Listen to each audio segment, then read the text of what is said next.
اللہ رب العزت جل وعلا نے فرمایا لا تجد قوما یؤمنون باللہ والیوم الاخر یوادون من حاد اللہ ورسولہ، فرمایا کبھی بھی تم مومن کو اللہ اور اس کے رسول کے مخالف سے محبت کرنے والا نہیں پاؤ۔ ایسا نہیں ہو سکتا کہ مومن ظاہری فوائد کی خاطر اللہ اور اس کے رسول سے محبت کرے، اور یاد رکھیے ان کے ایمان اور ان کا جو دین ہے اس پہ راضی ہو کے ان سے محبت کرنا یہ کفر ہے، اور کسی اور وجہ سے ان سے محبت کرنا یہ فسق ہے، گمراہی ہے۔ بھلا مومن ہو کے بندہ ایمان کی اہمیت و فوقیت سے واقف نہ ہو، اور وہ سمجھتا ہو کہ ایمان کے بعد بھی اب کسی چیز کی ضرورت ہے۔ ہاں، اپنے ایمان کو مکمل کریں، ایمان کی شرائط کو مکمل کریں، ایمان کے تقاضوں کو مکمل کریں، تو اعلان آپ ہی کے لیے ہے وَأَنْتُمُ الْأَعْلَوْنَ إِن كُنْتُم مُؤْمِنِينَ، فرمایا اگر تم مومن ہو جاؤ تو بلند و بالا تم ہی ہو، فاتح تم ہی ہو، غالب تم ہی ہو، اور اعلیٰ تم ہی۔ فرمایا مومن اللہ اور اس کے رسول کے مخالف سے محبت نہیں کرتا، دل میں اس کے لیے جگہ نہیں رکھتا۔ یہ دل جو مسکن مصطفیٰ ہے، جس کے اندر محبت رسول پروان چڑھ رہی ہے، بھلا رسول اللہ کے مخالف سے اس میں کیسے محبت آ سکتی ہے؟ اور پھر بات انتہا کر دی، 4 رشتے گنے قرآن میں، وہ جو سب کے لیے اہمیت والے رشتے ہیں۔ فرمایا اللہ اور اس کے رسول کا مخالف ہو، وَلَوْ كَانُوا آبَاءَهُمْ، چاہے ان کے باپ دادا ہی کیوں نہ ہوں، لیکن رسول اللہ کے مخالف ہوں تو وہ ان سے محبت نہیں کرتے۔ او ابناءہم، یا ان کے بیٹے ہی ہوں، ان کی اولاد ہی ہو، ان کے بڑھاپے کا آسرا ہو، ان کا مطمع نظر ہو، ان کے جگر کے ٹکڑے ہی کیوں نہ ہوں، لیکن اگر وہ رسول اللہ کے مخالف ہیں تو وہ ان سے محبت نہیں کرتے۔ او اخوانہم، یا ان کے بھائی ہوں، بھائیوں سے کمر مضبوط ہوتی ہے۔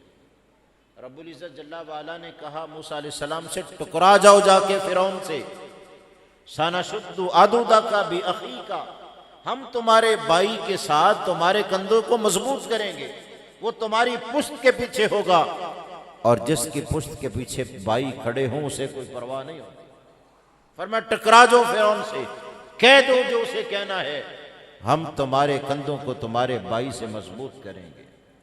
بھائیوں کے ساتھ زندگی کی بڑی بہار ہوتی ہے، ان کے ساتھ بہت ساری چیزوں پہ پردے پڑے رہتے ہیں، تو رب نے کہا رسول اللہ کا مخالف سگا بھائی بھی ہو تو اس سے محبت نہیں کرتے۔ او عشیرتہم، یا پھر ان کا خاندان ہو، قبیلہ ہو، رشتہ داری ہو، جس کی وجہ سے تعارف ہے، پہچان ہے، شناخت ہے، جس پر مان ہے، ناز ہے، اور جس کا نام لیتے ہوئے طبیعت حشاش بشاش بھی ہو جاتی ہے، لیکن اگر خاندان اور قبیلے والے اللہ اور اس کے رسول کے مخالف ہوں تو مومن ان سے محبت نہیں کر سکتا۔ اب دیکھیے نا، اصحاب رضوان اللہ تعالی علیہم اجمعین، وہ لوگ ہماری طرح گوشت پوست کے تھے، ایسا نہیں تھا کہ وہ لوہے کے بنے ہوئے تھے، انہیں کسی کا احساس ہی نہیں تھا، رشتے کے ساتھ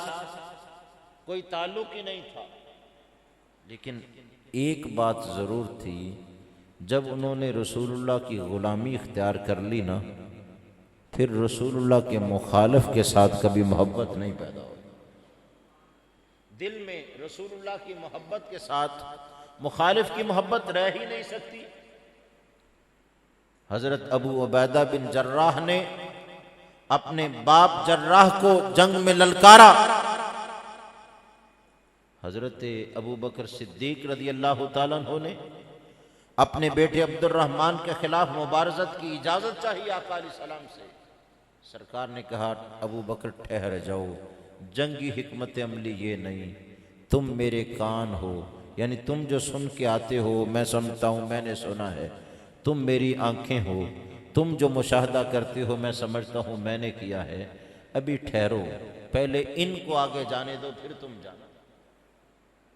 حضرت مصعب بن عمیر نے اپنے بھائی کو قتل ہی کر دیا جنگ میں۔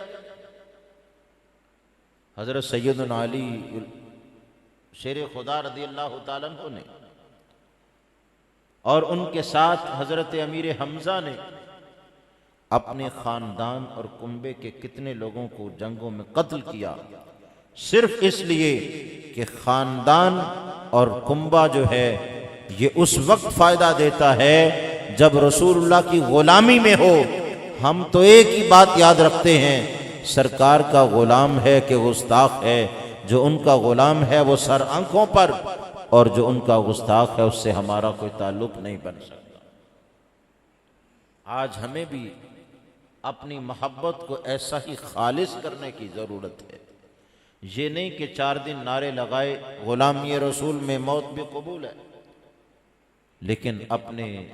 حالت کو ظاہر کو بھی اس کے موافق نہ کیا۔ اور مطلوب تو یہ ہے کہ ظاہر کو بھی درست کرو اور باطن کو بھی درست کرو۔ ہم اپنے احوال کو بھی درست کریں، اپنے اعمال کو بھی درست کریں، اور اپنے دل کے اندر اس تمنا کو پالیں کہ کہیں رسول اللہ کی ناموس کی خاطر اپنی جان کی بازی لگا دیں۔